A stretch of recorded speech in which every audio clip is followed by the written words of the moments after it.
প্রিয় দর্শক, আপনারা বোঝেন কি বোঝেন না সেটা গুরুত্বপূর্ণ নয়। গুরুত্বপূর্ণ হচ্ছে যে দেশের রাজনৈতিক দলগুলো কি চায়। রাজনৈতিক দলগুলোর মধ্যে একটা আলোচনা এখন খুবই শোনা যাচ্ছে, যেটা নাকি আজকে থেকে 6 মাস আগেও কেউ করতো না। কিন্তু বাংলাদেশে রাজনৈতিক দলগুলো বিষয়টাকে এমন ভাবে উপস্থাপন করছে যেন মনে হচ্ছে যে আমাদের দেশে প্রকৃত গণতন্ত্র আসবে কি আসবে না সেটা যেন নির্ভর করছে ওই একটা বিষয়ের উপর। বিষয়টা কি, যে পিআর পদ্ধতিতে নির্বাচন। আপনারা দেখবেন এই পিআর পদ্ধতিতে একটা অ্যাব্রিভিয়েশন আছে, সেটাও বলছে না। বাংলা একটা আছে, সেটাও বলছে না। তারা পিআর পদ্ধতিতে নির্বাচন বলছে। এবং অধিকাংশ রাজনৈতিক দল এই দাবির পক্ষে তারা আলোচনা করছে, বিক্ষোভ করছে রাজপথে, এবং তারা সভা করছে। তারা চাপ দিচ্ছে কাকে সেটাও বুঝতে পারছে না, কারণ তারা নিজেরাও সরকারের অংশীদার। চাপটা তারা কাকে দিচ্ছে সেটাও ক্লিয়ার না। কিন্তু তারও চেয়ে বড় কথা, আমরা কি পিআর পদ্ধতিটা বুঝি? পিআর পদ্ধতি হলেই কি সমস্যার সমাধান হয়ে যাবে? পিআর পদ্ধতি কি এই সময় নির্বাচনের সর্বোত্তম পদ্ধতি, নাকি এর মাঝামাঝি কোনো পদ্ধতিও থাকতে পারে? আসলে আমাদের নির্বাচনটা কিভাবে হওয়া উচিত, কিভাবে হলে পর আমরা ম্যাক্সিমাম গণতান্ত্রিক অধিকার সাধারণ মানুষ ভোগ করতে পারবে, আমরা এগুলো নিয়ে আজকে আলোচনা করতে চাই। এবং এই আলোচনার জন্য আমরা আজকে আমন্ত্রণ জানিয়েছি অস্ট্রেলিয়ার ইউনিভার্সিটি অফ নিউ ক্যাসেলের শিক্ষক ডক্টর আব্দুল হাকিম নিউটনকে। জনাব আব্দুল হাকিম নিউটন, আপনাকে আমাদের অনুষ্ঠানে স্বাগত জানাচ্ছি। আশা করি আপনি আমাকে শুনতে পাচ্ছেন। হ্যাঁ, আমি শুনতে পাচ্ছি। অনেক ধন্যবাদ মাসুদ কামাল ভাই এবং দর্শক বৃন্দকে অনেক শুভেচ্ছা আমার কথা শোনার জন্য, এবং আপনাকে বিশেষ করে আহ অভিনন্দন জানাই আমাকে এই অনুষ্ঠানে কথা বলার সুযোগ দেওয়ার জন্য। অনেক ধন্যবাদ। ডক্টর নিউটন, আমরা শুরুতে যে কথাটা নিয়ে বলতে চাই, আপনি যদি সংক্ষেপে আমাদের একটু এই যে পিআর পদ্ধতির দাবিটা, এটা আসলে পিআর পদ্ধতিটা কি সংক্ষেপে যদি একটু বলেন, এবং এর ভালো মন্দ দুই দিকটাই যদি আমাদের একটু, এবং আমাদের বর্তমানে যে প্রচলিত পদ্ধতি তার সঙ্গে এর পার্থক্যটা কি, বর্তমান পদ্ধতিতে সমস্যাটা কোথায়, বিকল্প পদ্ধতি কেন আমাদের চাইতে হবে, এগুলো যদি সংক্ষেপে একটা ধারণা যদি দেন, তারপরে আমরা অন্য প্রশ্নে যাই। পিআর তো প্রপোর্শনাল রিপ্রেজেন্টেশন কে সংক্ষেপে পিআর বলা হচ্ছে। তো আমাদের দেশে ইংরেজি শব্দ বেশি ব্যবহার করার চেষ্টা করা হয়, সেখান থেকে পিআর শব্দ হয়তো বেশি ব্যবহার করা হচ্ছে। তো এটা বাংলা তো হবে সংখ্যানুপাতিক প্রতিনিধিত্ব, তাই না? তো আমরা হয়তো বা একটা সুন্দর বাংলা নাম এখানে ব্যবহার করতে পারতাম, বাট সেটা যাই হোক।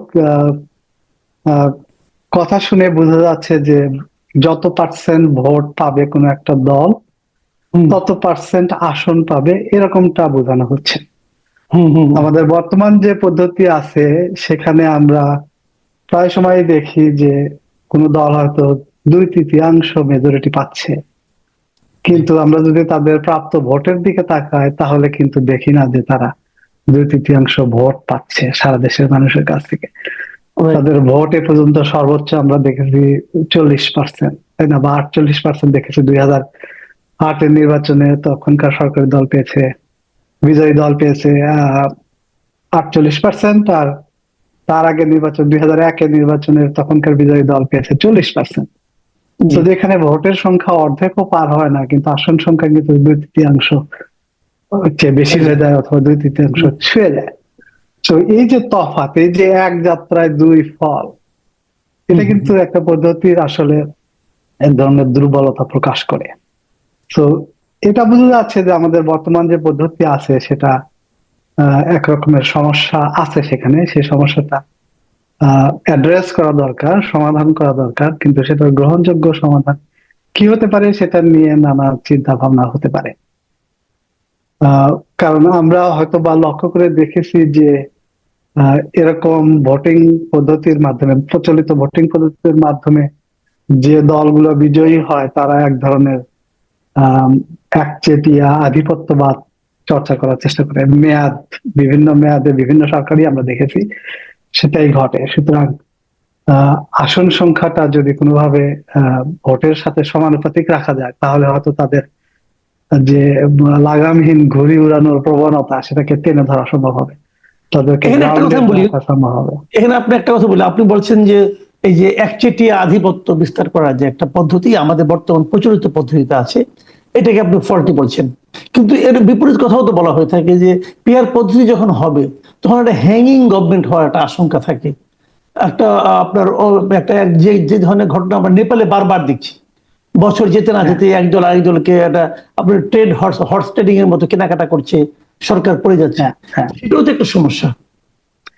হ্যাঁ, প্রতিটা পদ্ধতিরই কিছু সুবিধা আছে, কিছু অসুবিধা আছে। যেমন আপনি যেটা বলছেন ঠিকই বলছেন, যে পিআর পদ্ধতির ওইটা একটা সমস্যা আছে, যে ছোট ছোট অনেকগুলা দল যেহেতু আসন পেয়ে যাবে, তারা মিলে একাট্টা হয়ে যাবে। অথবা বাংলাদেশের আহ অবস্থায় যদি বিবেচনা করি, কোন দলই তো 50% আসন পাবে না, তাই না? কারণ তারা 50% ভোট পায় না। তাহলে সরকার গঠন করবে কে, সেটা নিয়ে একটা সমস্যা দেখা দেবে।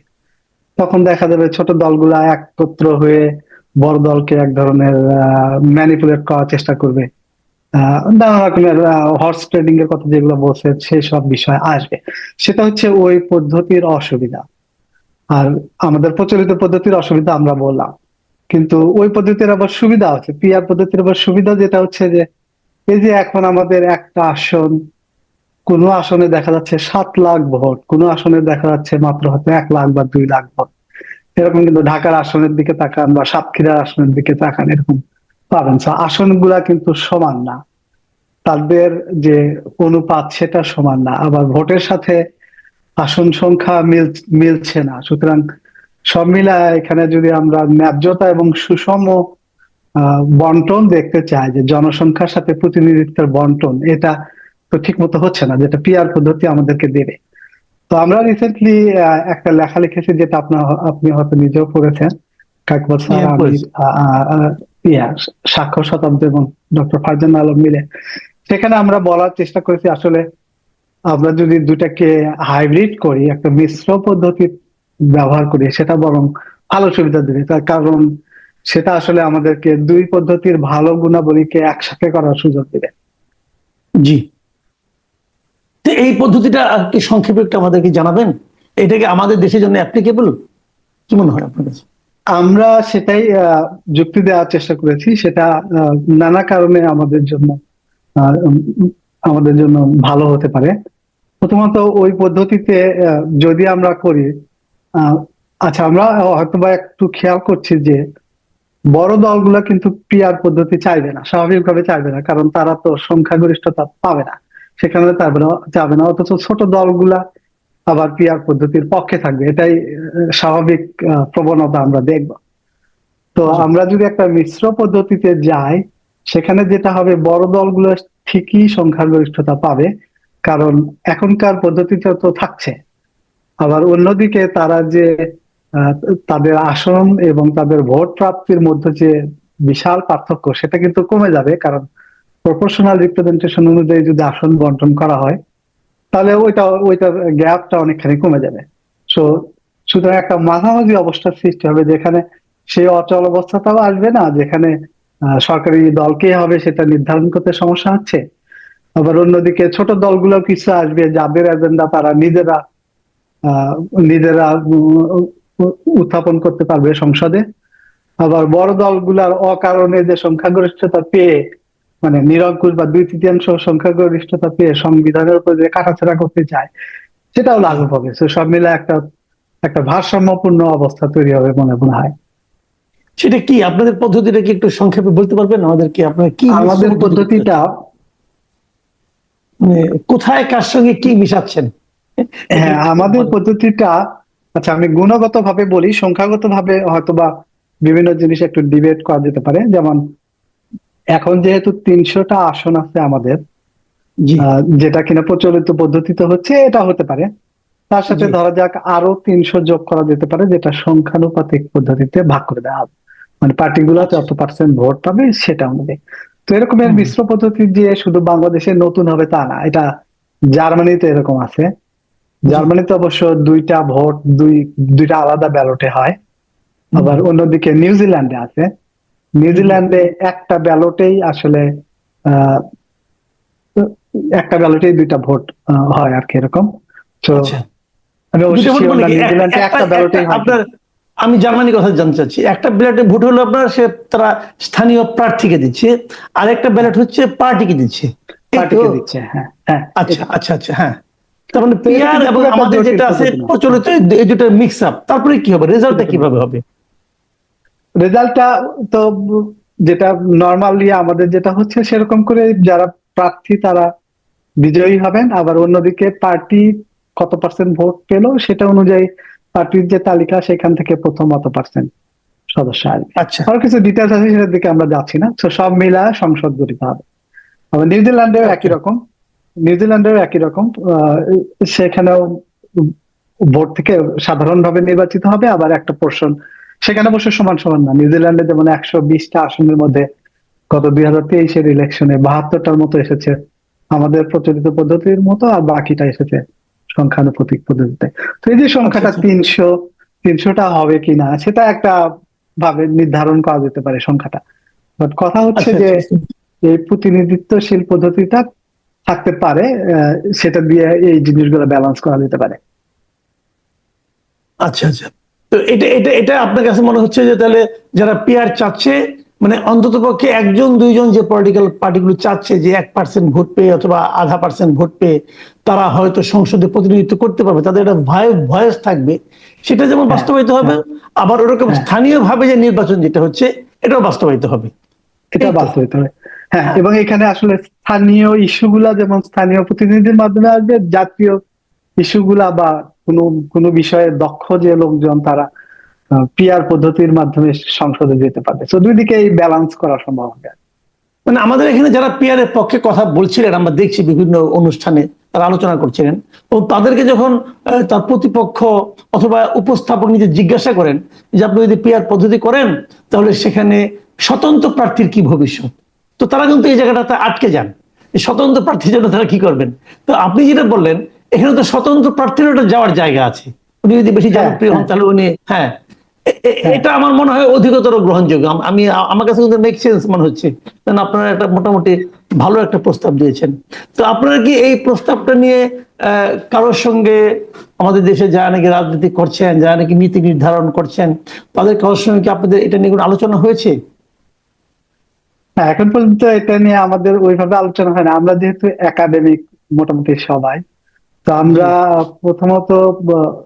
প্রথমত প্রথম আলোতে একটা লেখা দিয়েছি এটা নিয়ে। অবশ্য আমরা একটা আহ, গবেষণা প্রবন্ধ লেখারও চেষ্টা করছি, সেটা নিয়ে জি। আজকে সারাদিন কাজ করছিলাম অবশ্য।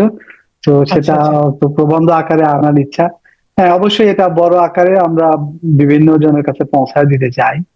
যেমন আপনার জি থ্রুতে হয়তো অনেক লোকজন এটা জানবে, তারপরে জি আরো অন্য লোকজন যদি আগ্রহী হয়।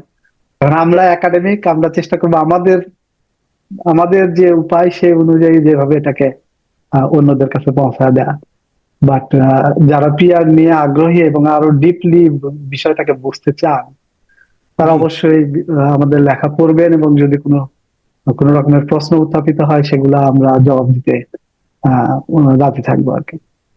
তার মানে আমি যেটা বুঝতে পারলাম আপনাদের বক্তব্য থেকে, সেটা হলো যে এটাকে আপনি যে নামেই অভিহিত করি না কেন, আপনাদের মূল লক্ষ্যটা হলো যে দেশের একটা অধিকতর গণতান্ত্রিক প্রক্রিয়া বাস্তবায়ন করা, প্রতিষ্ঠা করা, এবং হ্যাঁ, এমন একটা গণতান্ত্রিক প্রক্রিয়া যেখানে নাকি আহ, মানে সাধারণ মানুষের যে ভয়েসটা সেটাও যাতে হ্যাঁ, পার্লামেন্টে উচ্চারিত হয়, এই তো মূলত হ্যাঁ, হ্যাঁ, বক্তব্যটা। হ্যাঁ, হ্যাঁ, হ্যাঁ, আচ্ছা আচ্ছা। আচ্ছা, আপনাদের পদ্ধতিতে আপনার যারা পিআর পদ্ধতিতে যারা নির্বাচিত হবে, মনে করেন একটা পার্টি, পলিটিক্যাল পার্টি, তারা মনে করেন আপনার 2% ভোট পেল, তাহলে তাদের অনুপাতটা কি নির্ধারিত হবে 300 আসনের প্রেক্ষিতে নাকি 600 আসনের প্রেক্ষিতে? আমি যদি 300 করে ধরি।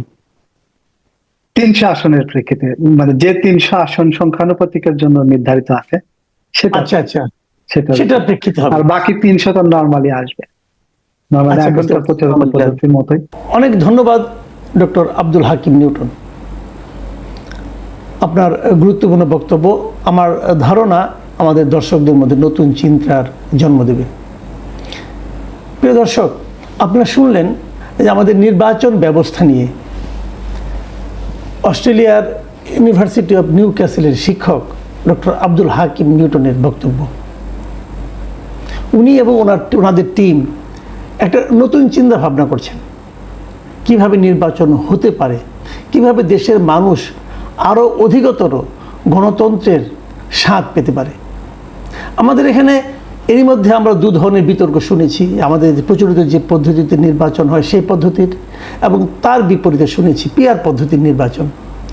এই দুটোই যে একমাত্র সমাধান তা তো নয়, এর বাইরেও কিছু থাকতে পারে। এর বাইরের যে ধারণাটা, সেই ধারণাটাই কিন্তু আমরা ডক্টর আব্দুল হাকিম নিউটনের